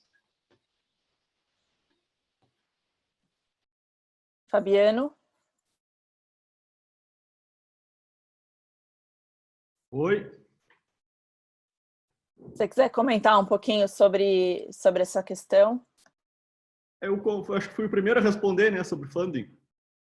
Não, coronavírus, né, sendo esse mundo que o Ricardo está falando da complexidade das coisas, vocês acham que vocês estão preparados para flexibilizar também essas novas demandas? Eu acho que as pessoas vão refletir um pouco mais sobre investir um pouco mais onde elas moram e um pouco menos no carro que elas têm, na roupa que elas usam, porque é o ambiente onde a gente acolhe a nossa família e é isso que nós fazemos, o lugar onde as pessoas vão morar. Tenho certeza que quem está há 12 dias num imóvel bacana, com um bom projeto paisagístico, está enfrentando essa situação de forma muito melhor. A forma remota de nós nos relacionarmos, eu conheci o Zoom Cloud Meeting no lançamento de um prédio que nós estamos entregando agora. Então, há 3 anos, o que é o Zoom, como é que faz para entrar, etc. Eu estou adorando que agora já todo mundo sabe o que é, como é que faz, e já manda o link certinho. Mas isso vai permitir talvez até uma expansão do negócio de segunda moradia, porque as pessoas vão se sentir um pouco mais confiantes de não realmente precisarem estar presencialmente ali. Aqui em São Paulo, por exemplo, as pessoas têm segunda moradia 50 minutos, 1h30. Quem sabe fica lá segunda, terça-feira e trabalha. Acho que a nossa rede de internet com o 5G até vai influenciar mais isso do que o próprio coronavírus, porque apesar de a gente ter aí bons sistemas para call, hoje deu uma trancadinha, talvez com 5G a nossa forma de interação seja bem mais fluida pelas qualidades de conexão. E por fim, acho que o veículo autoguiado talvez resolva um pouco o problema de trânsito e viabilize um pouco mais a vida nos subúrbios. Então, acho que esse contexto aí do corona, ele pode fazer as pessoas atentarem um pouco mais para o que já estava acontecendo, mas tem aí fatores, além da pandemia, que também vão provocar essa mudança de comportamento. Legal. Já que você mencionou a questão dos subúrbios, a gente recebeu muitas perguntas aqui sobre como fazer um mix de perfis sociais e econômicos nos empreendimentos. Então, eu imagino que todos vocês compartilhem dessa preocupação. Acho que ninguém aqui está falando em condomínio no sentido estrito, né? É bom que isso fique claro. Realmente são cidades, tem toda essa vida própria. Então, Fabiana, se você puder contar para a gente como é que o Parque Una está atendendo a essa preocupação de permitir aí uma maneira mais diversificada aí nos seus moradores. O bairro planejado, o fator crítico de sucesso dele é a velocidade de implantação. Porque a gente aguenta um tempo ali prometendo que vai ser, etc., mas passa 3, 4, 5 anos e as pessoas vão avaliar pela experiência que estão tendo lá depois de comprarem. Então, para ter volume, a gente precisa atingir um range de público maior. Então, nós atuamos no alto padrão, no médio alto, no médio baixo. No baixo não é tão simples de conciliar pelo fato de que a remuneração do terreno acaba sendo reduzida e o custo de infraestrutura ele é alto. E eu acho que, em parte, aí é um pouco o papel do Estado de regulamentar isso para oferecendo, talvez em troca de isenção de mitigatórias ou de melhoria de índices, exigindo que se diversifique um pouco esse público. Então, aí, digamos aí, subsidiando de alguma maneira para que se viabilize os empreendimentos, eu diria aí, populares. Mas quem acha que é muito caro morar no Parque Una, acho que se engana. Vou dar um exemplo aqui. Nós temos apartamentos de R$200 mil, R$250 mil, estúdios, que não são preços proibitivos. É claro que não são apartamentos de 2 dormitórios aí de 150, 160 mil reais, como são os produtos de Minha Casa Minha Vida. Não, e são valores até compatíveis com algumas faixas do Minha Casa Minha Vida, né? Interessante você estar trazendo esse patamar. O Ricardo comentou um case aí da Magic, eles diminuem um pouco a unidade e trazem um pouco mais para o centro e conseguem encaixar no Minha Casa Minha Vida. Aí é um trade. Acho que cada um tem a liberdade de escolher para a sua vida a partir do momento que ela vive, com mais filhos, com menos filhos, separado, divorciado, estudante, um momento workaholic, todo mundo tem o seu na vida. E aí pode decidir morar um pouco mais no centro de forma mais compacta ou um pouco mais no subúrbio, com um pouco mais de conforto para a família. Não são, acho que às vezes a gente tenta a resposta exata e a cidade ela é diversa exponencialmente. E aí o Anthony, que acho que já saiu aqui, fala que ela é um caos e isso é bom. que é para ser um caos mesmo, né? Marcelo, e você, como é que foi no Pedra Branca para vocês conseguirem trazer alguma diversidade aí nos perfis econômicos e sociais dos moradores? O microfone tá desligado, Marcelo. Boa. Boa, obrigado. A gente está inserido já numa região que a 1 quilômetro da Pedra Branca tem diversos empreendimentos de Minha Casa Minha Vida. A gente não chegou a fazer nenhum dentro do bairro ainda.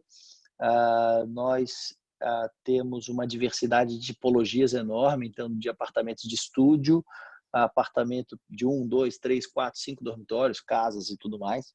Então a gente acredita muito nessa diversidade de produto e estamos querendo experimentar. A gente está com um projeto para ia ser esse ano, mas provavelmente no início do primeiro semestre do ano que vem, a gente está querendo lançar o primeiro Minha Casa Minha Vida aqui junto do empreendimento Pedra Branca. Então a gente quer testar isso, como é que isso vai funcionar com uma construtora. A gente não sabe fazer Minha Casa Minha Vida, isso acho que é para quem sabe fazer.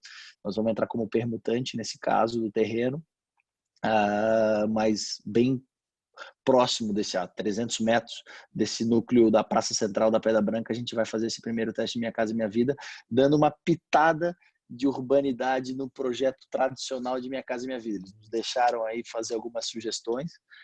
Eu acho que vai ser bem legal. Evidente, depende da escala do projeto, do tamanho do projeto, mas cada vez mais eu acredito muito nisso que o Fabiano disse. Eu acho que projetos de larga escala, de grande escala, como é a Pedra Branca, a prefeitura poderia sim ajudar incentivando isso, né? Seja liberando um índice um pouco maior para você colocar o Minha Casa Minha Vida, para ele poder, no mínimo, chegar perto do preço de metro quadrado que remunera uma outra incorporação. Eu acho que isso é super legal e a vida precisa ter essa diversidade. Ricardo, e no caso do Orbitar, como é que... Fica à vontade. Ia justamente complementar. No nosso caso, a gente tem um desafio interessante que, pela escala da Orbitar, ela nos exige que a gente trabalhe com muita diversidade de produto. Se a gente trabalhar com um produto nichado na Orbitar, ela naturalmente vai acabar levando, ao invés de 25 anos, como nós estamos planejando, 100 anos. Então, não tem nenhuma condição de trabalhar com produto nichado. Isso está totalmente em consonância com aquilo que a gente acredita, né, que é uma cidade diversa, uma cidade do século XXI, né, que é o tema ali da minha apresentação, é uma cidade diversa, é uma cidade onde você tem diversidade de pensamentos, diversidade de origens, diversidade em todos os aspectos. As cidades prósperas do mundo, aquelas cidades que a gente tem vontade de visitar, aquelas cidades que a gente quer conhecer, são cidades que conseguiram acomodar todos os seus cidadãos. Elas não são cidades de exclusão, elas são cidades de inclusão. Tem um exemplo que eu gosto de citar nesse assunto, que é a cidade de Medellín, na Colômbia. Medellín era a cidade mais violenta do mundo. Ela chegou a ter 4.000 assassinatos por ano na cidade, o que é um negócio assustador, né? E aí teve uma série de políticas públicas de enfrentamento a isso. Começou, obviamente, com o combate ao tráfico de drogas. Eles conseguiram matar o Pablo Escobar e depois começaram a fazer algumas reformas na questão da segurança, mas isso se desenvolveu ao longo dos anos para reformas urbanísticas. E aí Medellín depois passou a ser famosa, né? Deixou de ser famosa por ser a cidade mais perigosa do mundo, passou a ser famosa pela cidade que conseguiu trazer várias inovações no aspecto da inclusão da população no uso da cidade. Então eles fizeram aquelas escadas rolantes nos morros que eram favelas, né? Então e escadas rolantes e teleféricos, dando acesso à população das favelas para o centro da cidade, principalmente no final de semana, e viram como consequência disso melhora em praticamente todos os índices sociais de segurança, de qualidade de vida, enfim, tudo isso. O morador da favela de Medellín demorava 2 horas para chegar no centro, passou a demorar 15 minutos. Então, é muito nítido, é muito claro que a cidade do futuro, a cidade do século XXI, é uma cidade inclusiva, é uma cidade que respeita as diferenças, que acomoda e acolhe as diferenças. Então, isso está muito presente no nosso dia a dia, no desenho da cidade. A gente quer trabalhar com produtos com a maior amplitude possível de faixa de renda, a maior amplitude possível de produtos. Ótimo, obrigada. Gente, chegaram mais de 100 perguntas, então realmente muitas são específicas para os empreendimentos. Para a gente otimizar aqui nosso tempo, a gente vai separar essas perguntas para serem respondidas por cada palestrante, a gente encaminha para vocês. E aí eu queria fazer uma última rodada de perguntas para os três sobre o tema da integração e mobilidade. Como é que os projetos se integram com zonas metropolitanas próximas? Vocês criaram redes de monotrilho, de ônibus, como isso está sendo negociado, como é que está sendo conversado com as diferentes prefeituras e regiões administrativas. E aí eu só queria avisar que a gente vai fazer o sorteio do livro do David Sim. O David Sim é o diretor criativo do GEL, que é o escritório citado aqui pelos três como referência em urbanismo, é a pessoa que pensa esse urbanismo para pessoas. A gente vai fazer o sorteio do novo livro deles chamado Soft City. Quando terminar o webinar, as pessoas que responderem à enquete de avaliação do webinar vão estar concorrendo ao livro. É um livro que ainda não tem no Brasil, ele foi lançado agora no final do ano passado, e é muito legal, ele atualiza vários conceitos dos cidades para as pessoas, que é o livro mais conhecido do GEL, e traz um pouco para esse momento atual que a gente está vivendo. Então eu vou passar aí para a nossa última rodada sobre essa questão de mobilidade e integração com as cidades vizinhas, e aí a gente faz um encerramento, tá bom? Então, Fabiano, para manter aqui a nossa ordem, se você puder começar, por favor.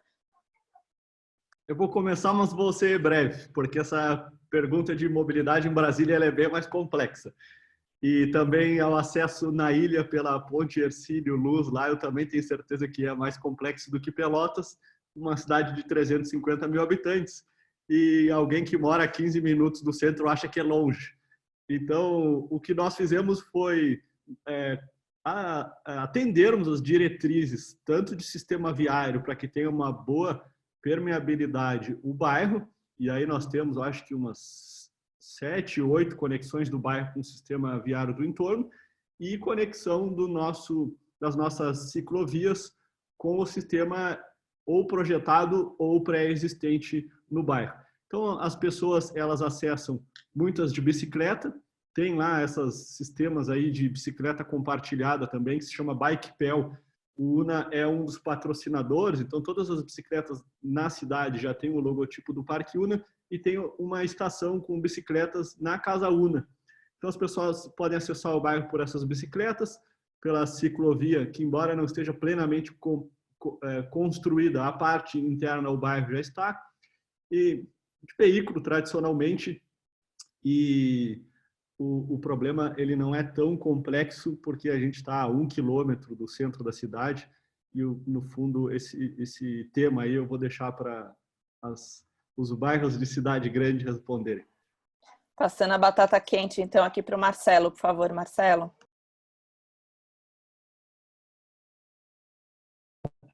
Bairros de cidade grande, não é tão grande assim, Palhoça, São José, mas não, realmente eu até brinco que quanto mais trânsito tiver na ponte, na Via Expressa, na entrada de Florianópolis, melhor para nós, que daí as pessoas vão ter que tomar a decisão que, cara, você é obrigado a morar perto do trabalho. O trânsito tem mais é que parar mesmo, porque a gente culpa muito o trânsito, mas e aí, qual o seu papel no trânsito, né? Você está andando de bicicleta, você está andando de transporte público, você está andando de carro todo dia? Acho que essa pergunta todo mundo tem que se fazer antes de culpar a nossa infraestrutura urbana. Mas da mesma maneira como o Fabiano comentou, acho que nós aqui na Pedra Branca nós planejamos um transporte de ônibus muito em função da universidade, ou seja, a universidade virou o grande hub de ônibus do bairro, então é quase como se fosse uma pequena rodoviária, mas não é, mas é um ponto de ônibus bem forte, onde chegam todos os ônibus e dali eles se espalham, as pessoas se espalham por dentro do bairro, então o transporte nosso coletivo é o ônibus, e termos diversas conexões, ou seja, o bairro tem 6 e provavelmente vai ter 8 entradas com o restante da cidade. E nós patrocinamos um plano de ciclovia para a cidade, para integrar com a nossa malha de ciclovia. Então, como é que a cidade também pode ter um plano cicloviário melhor, para que as pessoas não andem de bicicleta só na Pedra Branca, mas que elas possam circular pelo resto do bairro, pelo resto da cidade. Eu acho que esse foi um segundo ponto relevante, que é onde a gente focou. É a bicicleta, ter um urbanismo diferente, aberto para o bairro, e priorizar o ônibus onde ele precisa entrar, nas ruas principais dentro do bairro. Basicamente foi essa nossa maneira, e o resto é estilo de vida, e tem esse conceito de multipolaridade que a gente defende muito, quer dizer, os bairros têm que começar a se resolver, né? As pessoas cada bairro tem que ter mais independência para se resolver sozinhos aí, e com isso diminuir um pouco dessa necessidade de mobilidade para tudo.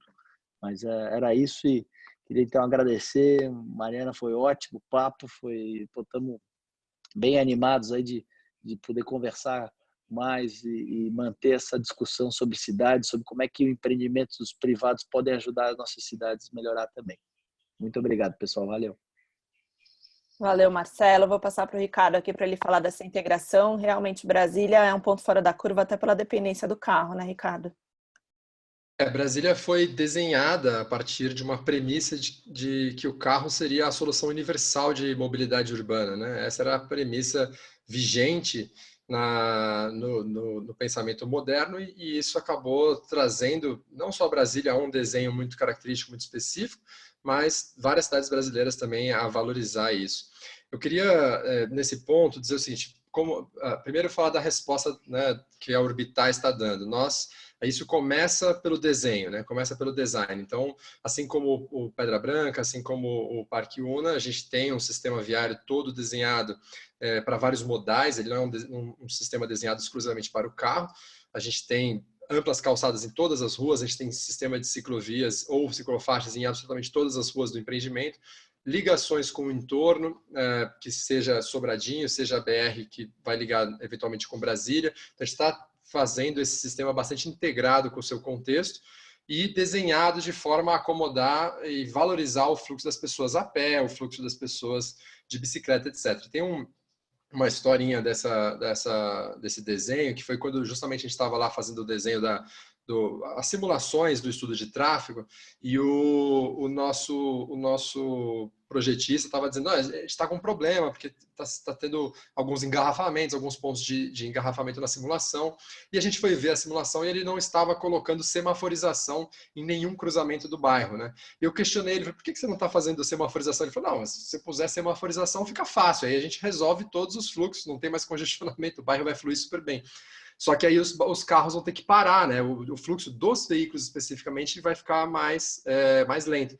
A gente falou: não, mas é óbvio, é aí mesmo, você tem que fazer dessa forma. Acabamos, então, desenhando todos os cruzamentos semaforizados. É claro que tem que ter semaforização. Então, são coisas assim de um projetista habituado à forma de desenhar esses sistemas em Brasília, que via a semaforização como um problema, né? Então, a gente teve essa conversa e passou a mostrar ali, trazer para Brasília uma outra ideia de você trabalhar a semaforização, as faixas de pedestres, ciclovias, tudo isso como valores do bairro, não como problemas ao fluxo de veículos. Queria dizer mais duas coisas sobre esse assunto da mobilidade. Um que, no nosso caso, a gente vai ter que estar integrado com o sistema de ligação com Brasília, é óbvio, por mais que a gente faça uma cidade, um bairro ali, né, integrado com o seu entorno, etc., que as pessoas possam viver, trabalhar, se divertir, é óbvio que a dependência do Plano Piloto de Brasília ainda vai ser sempre muito grande, então a gente está pensando nisso, mas esse é um mercado que está se transformando demais. Aliás, de todos os sistemas urbanos, eu não consigo pensar em algum que esteja passando por uma revolução maior do que o mercado e os sistemas de mobilidade. A gente está vendo aí tecnologias surgindo quase que diariamente, né, mudando a forma como as pessoas se deslocam na cidade. Nos primeiros desenhos da cidade de Urbitar, a gente tinha lá projeto de linhas de ônibus, né, fixas, que eu acho que vai ser rapidamente uma coisa do passado. Hoje você não precisa ter esse tipo de desenho, então a tecnologia está aí e vai fazer essa transformação. E a gente tem que estar preparado para essas mudanças. O carro autônomo, citado pelo Fabiano, é uma mudança importantíssima, muda todo o dimensionamento de necessidade de vagas, etc. Muda o paradigma com que as pessoas se relacionam com o transporte, né? Eu acho que muito rapidamente as pessoas não vão mais ter carros, assim, não vai ter a necessidade de você ser dono de carro. Claro que se você quiser, você vai ser, mas a maioria parte das pessoas, nos seus deslocamentos diários, ela vai acessar o carro, ela vai usar o carro quando ela precisar, como a gente faz hoje com o Uber, com o aplicativo, etc. E a última coisa que eu queria dizer é que hoje existe instalado no Brasil um sistema muito perverso de subsídios ocultos ao uso do carro. Então, a gente tem um desequilíbrio muito grande. A infraestrutura urbana composta aí pelas ruas, pelas calçadas, pelos pelos viadutos, pontes, etc., rodovias, eles são todos feitos, são gastos públicos feitos, em boa parte, financiados aí por todos nós, mas que acabam proporcionando uma experiência de deslocamento dentro da cidade muito diferencial para quem tem carro e quem não tem carro, por exemplo. Então, a gente tem hoje um investimento muito baixo em transporte público, que eu acho que poderia ser transporte coletivo privado, então a gente tem muito pouca abertura para mais concorrência no mercado de transporte. Então tem várias coisas aí que poderiam mudar. Você tem muitas cidades com estacionamento público gratuito. Brasília mesmo tem essa situação. No centro de Brasília, que é um dos metros quadrados mais altos do Brasil, você tem, mais caros do Brasil, tem lá uma enormidade de vagas de estacionamento gratuito.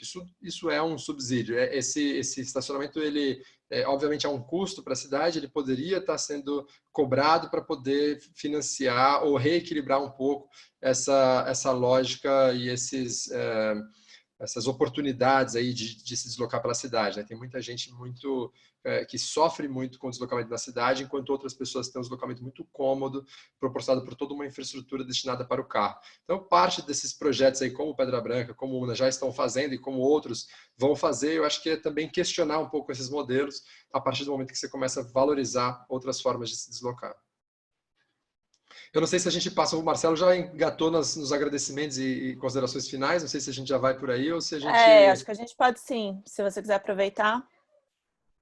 Não, então, Mari, muito obrigado pela tua mediação, essa conversa foi sensacional.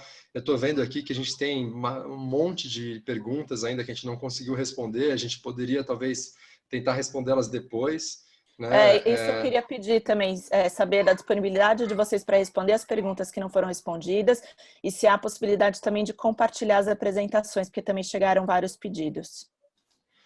Manda para a gente as perguntas com certeza, por e-mail, e a gente faz esse esforço aí, não tem, de minha parte, vai ser um prazer.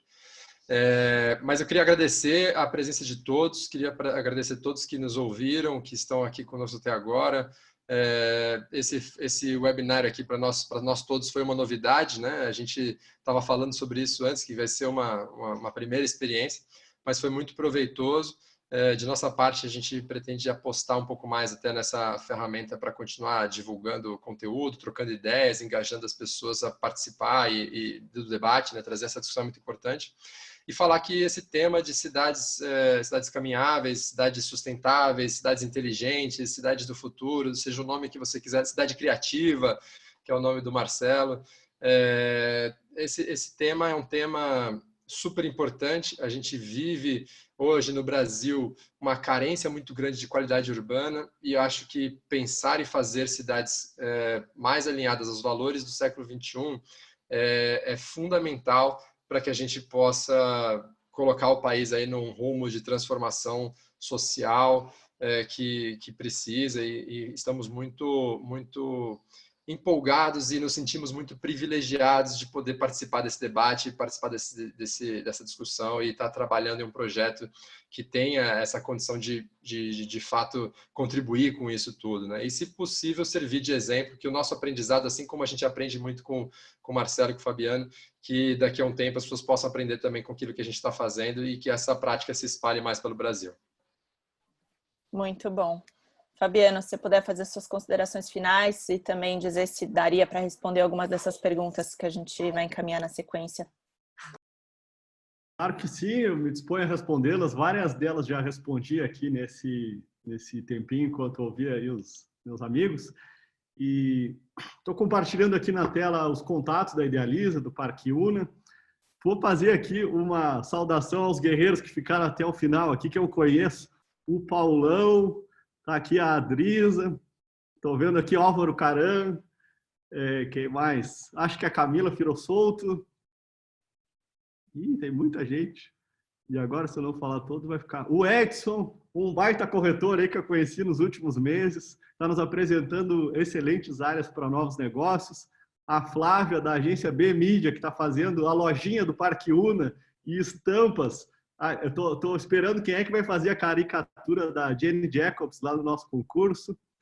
O Gabriel Souto Júnior, que mora no empreendimento da Idealiza, é cliente do Parque Una e há mais de 10 anos proprietária de uma imobiliária que vende os produtos do Parque Una. Tem aqui o Paranhos, que não me conhece, mas eu já vi falar bem dele. Tem aqui Geraldo Vieira, que apresentou a área de Aracaju para a Idealiza, onde vai sair o Parque Una Aracaju. Gustavo Goulart, eterno campeão de vendas da Idealiza, desde o primeiro empreendimento. Ivo, um mestre do urbanismo que eu conheci e aprendi a admirar muito. O José Rocha, tínhamos uma call ontem, está nos apresentando uma excelente área em Campos dos Goitacazes. A Carol, arquiteta da Idealiza, excelente arquiteto. Lisandro, nosso gerente de vendas de Macapá, no Amapá.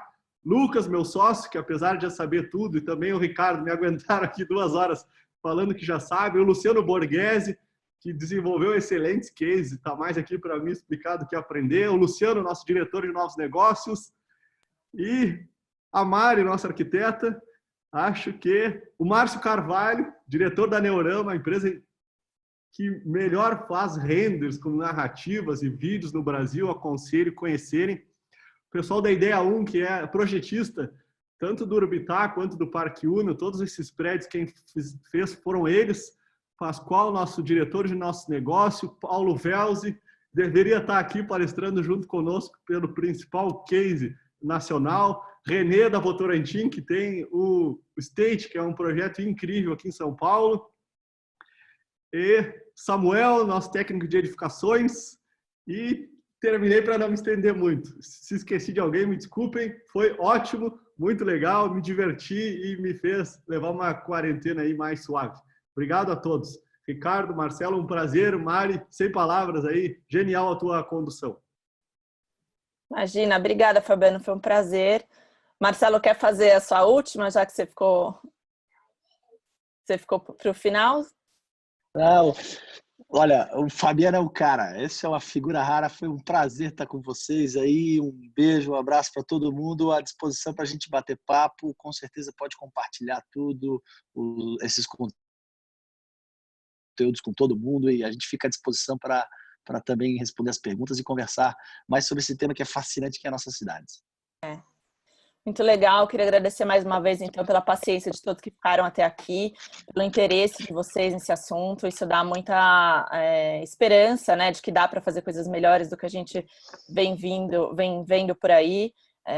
E aí também lembrar vocês que quem responder a enquete no final da apresentação vai concorrer ao livro Soft City, do David Sim, que a gente vai sortear depois. Tá? As perguntas a gente vai encaminhar para os palestrantes aqui para serem respondidas. Provavelmente nos próximos dias vocês já recebem as respostas.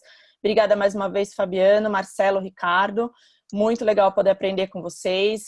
Muita admiração aí por vocês que estão tentando fazer as coisas acontecerem na prática. No próximo webinar, a gente compartilha novas experiências. A gente espera que todo mundo que gostou desse possa estar junto, sugerir temas, tal, que eu acho que realmente é uma ótima solução para esse momento aí de pandemia, a gente poder sair um pouco desse assunto